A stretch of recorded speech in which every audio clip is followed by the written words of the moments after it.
So Logan, let's kick it off. KTM has announced that they've sold 100,000 motorcycles in the first half of this year. That's true. I mean, it looks promising on the surface, but you delve a little bit deeper and there might be some questions here, Yeah, so talk us through why this initial 100,000 motorcycle figure may not tell the whole story. Well, I think in short, these are kind of last year model bikes. These are bikes that came from production, like before the production halts, before the layoffs, and the sales are to dealerships, right? These aren't talking about customer sales, rider sales. These are bikes that KTM already had made that they're like, okay, what the heck do we do with all these bikes?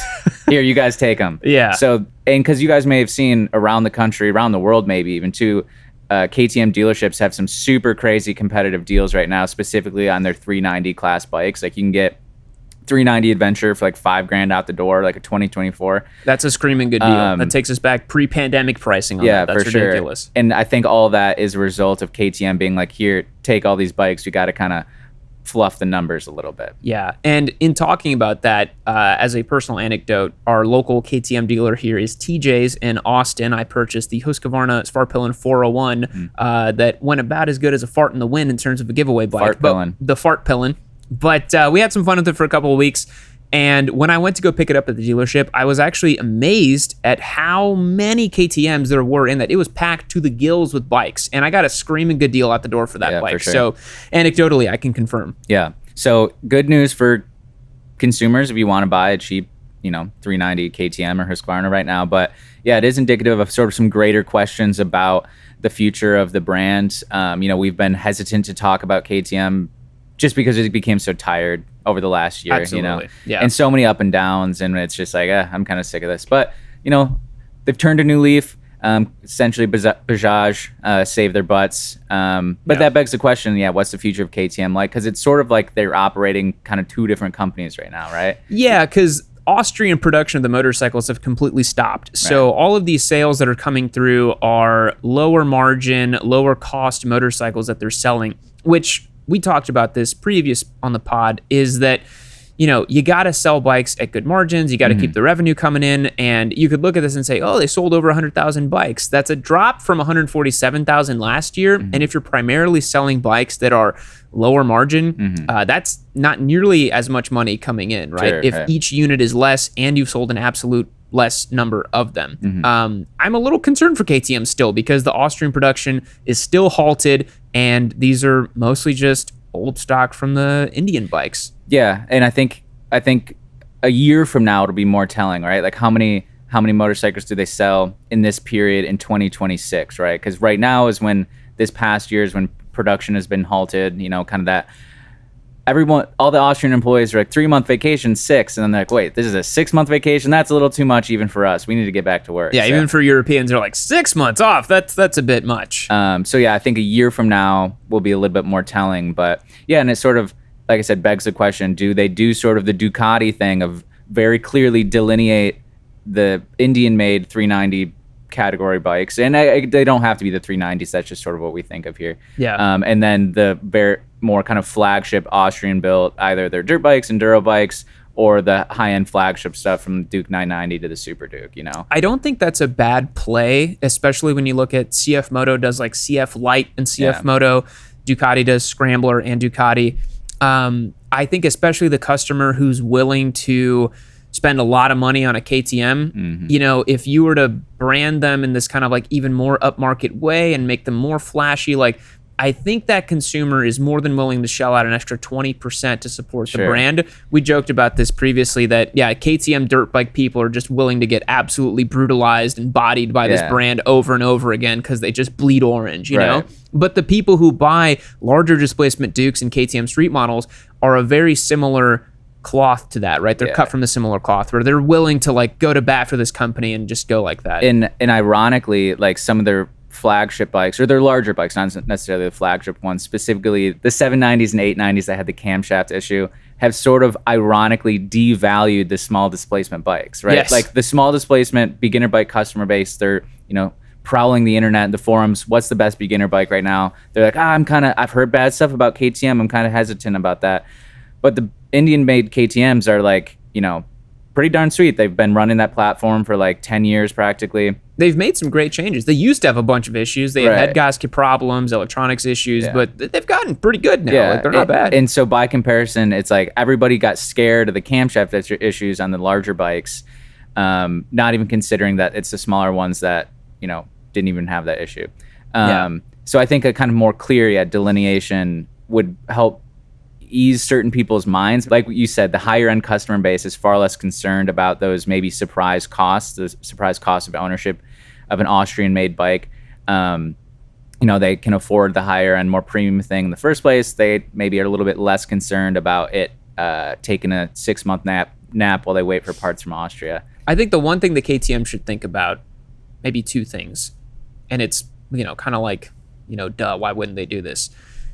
On the one hand, you have to make really great bikes, right, that people want to buy. And they already do that to an extent. The 1390 Dukes and the stuff, like, they make exciting, cool bikes with a very distinct branding that people really appreciate. That's great. But you got to make the bikes reliable and good regardless, right? If you don't make them reliable and good, if they have some issues or whatever, we've seen that consumers are willing to put up with nonsense as long as the company comes through and owns up to it, which is something that KTM didn't do for a long time, and that really eroded some trust. Like, Aprilia had an issue with the 660 platforms when they came out. I think it was like 10% of all VINs were affected by this. They all got new engines, right? Yeah, the bottom end just like exploded on him basically, and just like oil went out everywhere. There's a video of a guy riding and it happened. He actually caught it on camera, which was crazy. But they owned up to it. And they're like, screw it, we'll just make a bunch of new engines. It's fine, whatever. And they just admitted that there was an issue. So KTM's got to do both. They got to make bikes that are awesome, fun, and interesting, but they got to come through for their customers. And I really think that there's also another idea that KTM, I think right now in the past 5 years, they kind of had this theory that they were going to like sell 500,000 motorcycles a year and they were going to like compete with the big four in terms of volume. There's nothing wrong with being a smaller company, right? Like, this grow at all costs mentality has caused a lot of issues for a lot of companies. And I could certainly see a future in which KTM is about as big as Ducati and they're happy and they're making good bikes and their customers are happy. I mean, look how many Ducatistas are like going to bat for the bike, right? Myself included, right? So I think there's a future for KTM that looks more like that. And like you said, the Indian bikes would be a bifurcated different brand. Yeah, for sure. And because if you think of too, like the generation or the era of KTM that earned that super devout customer base is that sort of 90s, early 2000s, like motocross stuff. Like, that was very much what solidified them as a brand, the whole KTM Husqvarna Husaberg thing in like the 90s. Yeah, ready to race, baby. Yeah, for sure. And then as they've kind of deviated from that to kind of get that broader mass appeal, we've seen these other issues come to play. So, I could definitely see like the kind of flagship stuff, scaling that down, really honing it in and making it a more premium, exclusive boutique thing. Yeah. So this news from KTM, I think, take it with a bit of a grain of salt. Don't assume that, you could see this top line figure like, wow, this whole 100,000 bikes. It doesn't really tell the whole story. So we'll keep an eye on KTM. We'll see what happens. I certainly don't want them to go the way of the Dodo Bird. I think they're a cool brand, but we'll see. Also, the last thing I'll say about it, even if a lot of these are Indian-made motorcycles, like Royal Enfield has sold like 1 million plus bikes in a similar time. Really, I mean, this isn't the entire year, but so probably 500,000, say, at least. Yeah. And so if we're talking about like Indian-produced volume, it's a drop in the bucket. Yeah, Jinx, you can't talk the rest of the podcast. Welcome to the Loken Monologue Show. No, I'm just kidding. Moving on, news from CFMoto. They continue to innovate, Logan. CFMoto's out there doing things that no other manufacturer's willing to do, right? Yeah, because they're always just flexing their manufacturing prowess. They're like, electronically adjustable ergonomics. Why not? We got actuator valves and microchips laying around, they're like, we're about to invade Taiwan. We're going to have way more semiconductors here in a little bit. Yeah, exactly. But CFMoto's global domination continues. They're trying to now create handlebars and foot pegs that adjust electronically at the push of a button. Logan, this is not the first time a manufacturer's thought to do this. Kawasaki had a concept about 15 years ago with the motorcycle that did this. You mentioned here on the notes that Damon's Hypersport also had something like this. Why would this be good? Why would we want adjustable ergonomics at the push of a button? Well, at the push of the button maybe is a little extreme. They say here that the instantaneous electronic adjustability is for variance in riding mode, right? So you can put it in more committed position for sporty riding, more relaxed position. that sure maybe has its value, but it's a little bit silly. But I think on the greater scale, adjustable ergonomics in motorcycles makes a ton of sense. It's bizarre when you think about how limited those options have been since motorcycles have existed, right? From cars to bicycles to what was the other example? Freaking one wheels. You can adjust the ergonomics, right? Yeah, because people come in all shapes and sizes. Yeah, you know? and if anything, a motorcycle, you think it would be more important because the way you sit on it or in it, you know, you're one with the machine. It has holds a lot more importance than driving a car. You're driving a car, you can just lean all the way back and still operate it fully fine. Versus a motorcycle, right? The way you're on it, it relates to your leverage, your balance, you know, the maneuverability of the motorcycle. So you'd think there would be more options in this sense. So I think it's a cool addition. I think it's sort of, you know, if we're talking about inclusivity and accessibility and stuff, especially for new riders, it can be pretty cool. Yeah, this is something that I've mentioned. I've caught a little bit of flack for, but I still believe it, is that I don't think you should lower your motorcycle just because you can't swing a leg over it easily. It compromises the handling of the machine, and you're much better off finding either a seat that's slightly lower or just learning how to ride with it with one leg down. Because as Logan mentioned, you know, many motorcycles, they just come as is from the factory, and it's like, I hope you're between 5'10" and 6'1" and about 160 to 190 pounds, because otherwise you're going to have a tough time fitting on these bikes. And we talked about how we feel very lucky that we fall in that range, right? I'm about 5'11", 175 pounds. Like, I don't think there's been any brand new bike that I've swung a leg over and I'm immediately just like, wow, this is too big or too small. Like, most of them fit within a range, right? For sure. And I also think it's interesting that beginner bikes, you know, they're very diminutive, right? They're designed with lower seat heights, easier to ride, this whole thing. But you could see a world in which someone's larger, but they want a bike that's bigger as well, too. And I understand from a manufacturing perspective, you're not going to make a Ninja 500 in a size small, medium, or large, right? That's crazy, because then you're talking about, you know, like at a clothing store, you'd sell out of one SKU, but not the other SKU. But I think the first step we can take is adjustable ergonomics. But to your point, being at the touch of a button, it feels very much like Autobots assemble, you know, like it's a bit crazy, and I don't think it's necessary. For example, like you press a button, you enter sport mode, you press another button, you enter touring mode. But like you think about what a sport bike is and what a touring bike is, there's so they're many very different beyond briefs. just, it's not just the ergonomics, right? But I think where we could start is kind of like what the Yamaha R9 has, where the foot pegs are just mechanically adjustable. You just back out 2 bolts and put them high or low. That would be really cool to see. But CFMoto, of course, is going to go for the craziness. And I think in like a sort of more tactile mechanical adjustability, like the R9 or just what people do with their race bikes, I think motorcyclists would be less apprehensive to that as well, because it's one less thing to break. That's what everything people are afraid of. Electronics oftentimes, because it's another potential failure point. And I imagine, you put your bike in touring plus comfort mode, and then the motor burns out, the electronic motor burns out, and then you're like, well, I guess this is how it is now. I mean, so that would be funny, right? Like you're stuck in touring mode and you press sport mode, it won't go or whatever. And then you got to be on the phone with CFMoto support, and you're just getting the runaround.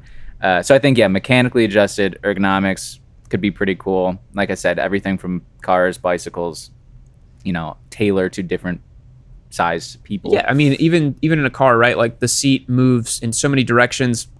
The steering wheel itself can move. Like they clearly thought about, it's like, oh, people of different sizes will be in this vehicle. But motorcycles are like, I don't care. Like it doesn't matter what size you are, deal with it, right? Which it doesn't really make a lot of sense. Even like the headrests in cars move, and it's like I've never adjusted a car headrest ever. I don't think. Maybe I'm a privileged sized person. I guess if you're 7 foot tall, you should probably raise it up a little bit so your head doesn't snap back in the case of an accident. But it could be cool. But CFMoto just doing side quests, being like, what's some weird stuff we can do to motorcycles? I appreciate it. I think the innovation's cool, but I think we're going to see a lot of feedback where people are like, it's another failure point. I don't want... because the question also is, it says that it's going to employ a floating bracket for the handlebars, and it's going to be electromechanical actuators that change the height and the position. I'm like, I start thinking about like ride height devices for GP. I'm like, what kind of plumbing is that going to have? Yeah. Like, where is that going to be? But you know, there's a lot of stuff we have on bikes now that was like inconceivable 15 years ago sure. that we just have, and like it works seamlessly and is relatively reliable. I think there's always going to be some hesitance towards new stuff that comes out, but ultimately it ends up being I mean, a lot of the electronic stuff now is pretty damn reliable. Like it doesn't really break. Like as an example, my truck has like air suspension, right? I bought it just to be able to like load things easier in the bed. And I was worried when I bought it because I was like, is this system going to last? Like, is it going to, you know, break down or whatever? You know, I would want just traditional suspension if possible, but I wanted the ability to lower it. It's worked fine. It's weird sometimes when I drive it. There's a weird like hissing sound or whatever. I'm like, what was that? But maybe this will do the same where you're like, oh, my CFMoto, like you park it and it like readjusts or whatever. You're like, oh, it's weird. Yeah. I'm picturing like a Bionicle or something. Yeah. Like some mechanical thing. Like, what are the things? Was it Bionicles that came in like a ball and then they would like unfold into like a creature? I don't know. Bionicles, I think they came in a tube and then you could build Well, they them. came in a tube, but I mean, there's some toy from like the early 2000s or late 90s. There's like an action figure type monster thing, and they were like, because you would like throw it, because it'd like be a ball and you would like throw it and then it would like unfurl into the I don't know. Maybe I made it up. Maybe I just invented a new toy. Yeah. For a second I thought you were talking about Beyblades. And I was like, well, that could be. Maybe. But that was like you threw them and they spun and they fought. Yeah, that's something different. I don't know. Early 2000s toys aside, moving on to news from Aprilia. We got full-blown aids on the Aprilias now, boys. Full-blown aids. We're going to get predictive corner-by-corner rider aid systems. Logan, does this mean that I can map my local twisty road and have predictive riding? I can just hold it wide open and cut a PR on Lime Creek Road over here, huh? So I think this, for now, specifically applies to racetracks, although I like where you're thinking. We could essentially just do... Every major metropolitan city in the world could have sort of like a digital slot car infrastructure where you just download the map, press go, wide open, and then it just manages. You know, zone out for 30 minutes. But yeah, for now, track only. And this is already sort of MotoGP technology, right? Like it is where the turns and things are loaded into the system, and it predictively makes changes to the motorcycle's control systems in anticipation of those changing angles and speeds and things like that. Yeah, so a bit of info for you on that. The MotoGP guys, so every track they go to, they have like, you know, corner by corner ECU mappings, like literally every parameter of the bike is mapped per corner. That's crazy. But then also like Ducati, for example, has at their HQ like this giant supercomputer that can like take all the data and like predictively think about what it's going to have to use for the upcoming weekend or whatever. Like the electronics are really crazy, and I never thought we'd get this kind of trickle down from GP, to be honest. So the new Aprilia is going to come through with the Magnetti Morelli 11MP ECU and the traditional 6-axis IMU. Yeah, and this is the RS-V4 and the 210 V4. I don't know if we mentioned that. Yeah, so it's obviously just the big dog bikes. You're not going to get this on the 457 has corner predictive. At that point, it's ridiculous, right? Because people are like, why does it have TC? It's got 50 horsepower or whatever, but... Yeah, so it has a GPS telemetry module that can, again, do section by section for each track. And yeah, I mean, it's getting to the point where I already joked that these leader bikes basically ride themselves on track, and all you got to do is just hang on for dear life. But this is really close to that, where you don't have to think that much. You just squeeze the throttle and go as fast as possible. And like I imagine, as you know, a professional racer racing in MotoGP, where the skill level is so immensely incredibly high, like even with all these things, you're still like maxing out rider skill as much as technological advantages. But yeah, for the average street squid, or even, you know, just track day aficionado, it is kind of crazy the direction things are going, and begs the question, where do we draw the line? Don't you miss the good old days when things were pure, bikes were dangerous? I think there's still plenty dangerous. I mean, this thing comes with like 215 horsepower, but it's not as dangerous as it used to be, that's for sure. Yeah. It's been a while since I've ridden top shelf leader bike on track. I'm sure I remember the last one I did. I think it was the R1M that we did as a giveaway.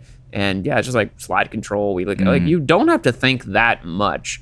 It is a lot of work because they're heavy. And the RSV4, if Aprilia is listening, put that thing on a bit of a diet. Try to figure out how to make that thing a little more lithe in the corners. It's all that pasta and red wine, man. Bro, it is a pig. That bike's a pig. It's always felt like a big pig of a bike. So if they can figure that out, I'd much appreciate it. But yeah, regardless, I'm very excited to see, a brand new bit of tech on leader bikes. It's cool seeing flagship stuff get new stuff. It kind of makes me think of like when you're in a Waymo and like it shows like the other cars on the thing. Like it's like downloaded the environment. You know what I mean? I have never ridden in one of those. I'm terrified. Have you done the driverless ones? Yeah, I did it. I've been in one once. And, and it was it was like in South, it was like a mile. Or something. It was like bar at a restaurant or whatever. Yeah.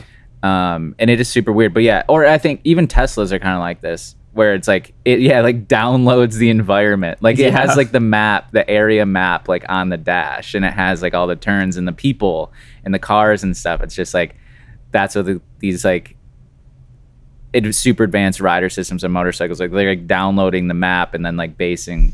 Yeah, technology is crazy, man. It is. I do think there's a bit of a sweet spot with like tech that helps you versus it being too much. Like, I've ridden completely analog super bikes on track, the 1098, for example. It's a handful. Like, you really got to think about what you're doing. And I know that I was faster on a newer bike. Like, the V4R was awesome to ride because it just did everything for you, but it still felt engaging.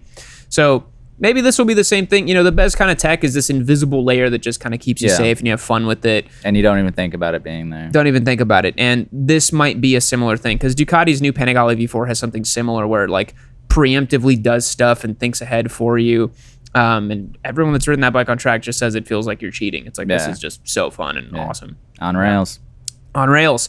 So, boys, that's going to wrap up the news for today. If you made it all the way to the end, I appreciate it. Not many people do. If you want to support the show, head over to yamd.co. Become a member today. It's the best way to support the show. You get access to the Discord server, giveaway bikes, exclusive content, and you can rest easy at night knowing that you are adding to the wonderful motorcycle content ecosystem of some of the best stuff on the internet. Thanks for watching today's show. I appreciate it. We'll catch you in the next one. See you later.